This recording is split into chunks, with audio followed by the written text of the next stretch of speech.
শিয়াল এবং বাঁদর নামে দুটি বন্ধু বাস করত। শিয়ালের নাম ডাঙ্কি আর বাঁদরের নাম মাঙ্কি। এরা খুব ভালো বন্ধু ছিল। বান্দর বলে, শিয়াল ভাই আমাকে কিছু টাকা ধার দিবে? ভাই বলল, টাকা নিয়ে কি করবি? আর বাড়িতে খুব অসুবিধা, এই জন্য চাইছিলাম। নেই, টাকা নেই। ঠিক আছে রে বন্ধু, আমি এখন আসি।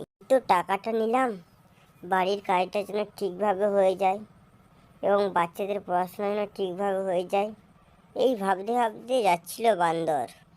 তার সাথে দেখা হয় যজ্ঞুর সাথে। কি রে মাংকি ভাই, কেমন আছিস? আমি তো খুব ভালো আছি, তুই কেমন আছিস বল। ভালো রে মাংকি। তবে গল্প করতে করতে তারা তাদের বাড়িতে এসে যায়। গিন্নি গিন্নি, দরজাটা খোলো। আসছি গো আসছি, একটু ওয়েট করো, আমি এক্ষুনি দরজা খুলছি। এই কি গো, টাকা ম্যানেজ হয়েছে? হ্যাঁ গো, শিয়াল বন্ধু আমাকে টাকা ধার দিয়েছে, কিছুদিনের মধ্যে তাকে দিয়ে দেবো, ঠিক আছে? গিন্নি, আজ যা চাটা বানিয়েছো না, সেই জোশ হয়েছে।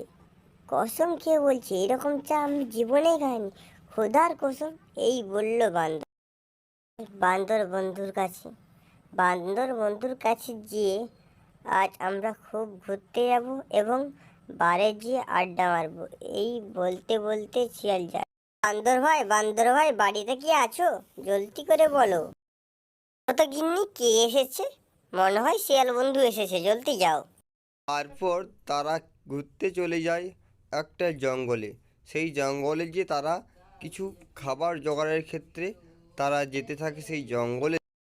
বান্দর এবং শিয়াল যখন ঘুরতে যাচ্ছিল তখন তাদের একটা বাঘ দেখে নেয় এবং বাঘ তাদেরকে খাওয়ার জন্য ছুটে ছুটে তাদের কাছে আসে।